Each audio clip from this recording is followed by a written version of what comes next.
С утра этот небольшой отрезок дороги особенно оживлен. Дети терпеливо ждут зеленого света. На переход у ребят есть 30 секунд. Время позволяет школьникам без какой-либо спешки перейти дорогу, не создавая пробку на проезжей части. Однако так было не всегда. Еще совсем недавно здесь был лишь выцвевший пешеходный переход, а ребятам приходилось буквально перебегать дорогу, надеясь только на удачу. Правила перехода через проезжую часть ученики знают не хуже таблицы умножения. Надо сначала посмотреть налево, потом, если там нет машины, идешь до середины, смотришь направо, если нет машины, идешь дальше и так переходишь дорогу. Раньше, когда не было светофора, было очень страшновато переходить дорогу, а когда уже установили светофор, стало легче. Проблема перехода через проезжую часть стояла остро. Учителям наравне с родителями приходилось каждый раз провожать ребят.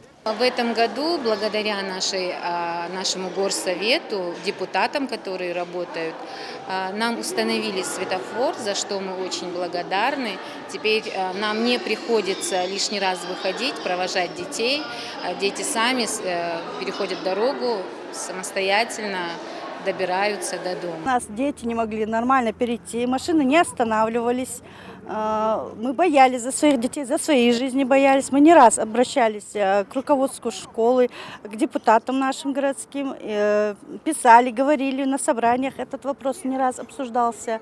И вот, наконец, у нас этот вопрос решился. Мы очень-очень этому рады. Мы очень благодарны всем, кто посодействовал в этом вопросе.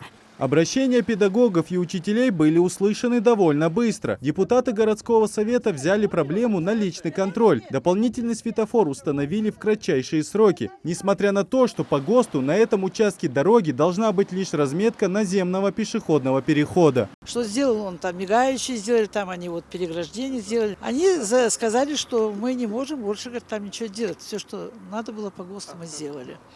Но так как люди очень жаловались, мы решили вот Зангиев Михайловна с депутатом поехать к нему, Хаматханову Батыру, руководителю Автодора.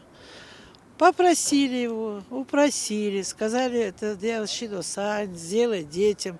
Там была аварийная ситуация, несколько раз дети чуть под машину не попали. Но вы знаете, он нам пошел навстречу. Пошел навстречу и через 3 дня установил этот светофор.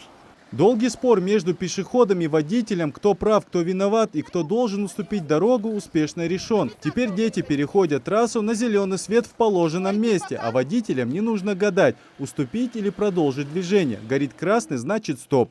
Идрис Ижиев, Рамзан Зурабов, Новости 24.